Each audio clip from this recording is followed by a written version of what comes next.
अस्सलाम वालेकुम वरहमतुल्लाहि वबरकातुहू। माशाअल्लाह अल्हम्दुलिल्लाह, शेख मोबाइल की जानिब से आज 30वां ड्रॉ होने जा रहा है, जो 26 तारीख से लगाकर 31 तारीख 1 तक का जो ड्रॉ बाकी था वो आज होने जा रहा है। तमाम स्कीम के दिन के रिचार्ज वाले और रिचार्ज बिना के तमाम कस्टमरों को शेख ब्रदर्स की तरफ से और शेख मोबाइल की तरफ से गुड लक। अब इस जार के अंदर तमाम रिचार्ज वाले और रिचार्ज बिना के तमाम कस्टमरों के नाम और मोबाइल नंबर के कूपन इस जार के अंदर लिखे हुए हैं। अब इस कूपन को मिक्स करेंगे हमारे अरमान रजा।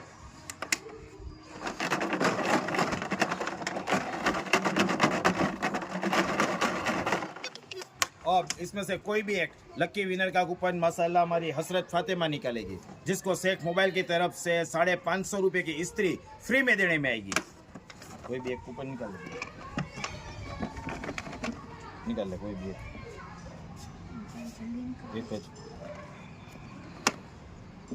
अब इसके अंदर कोई भी लक्की विनर है।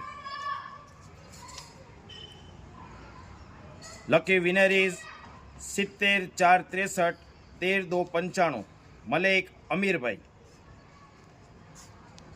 मलिक अमीर भाई को शेख मोबाइल की तरफ से 550 रुपये की इस्त्री फ्री में देने में आती है। शेख अमीर भाई मलिक अमीर भाई को शेख मोबाइल की तरफ से और शेख ब्रदर्स की तरफ से खूब खूब मुबारक। अस्सलाम वालेकुम वरहमतुल्लाहि वबरकातुहू।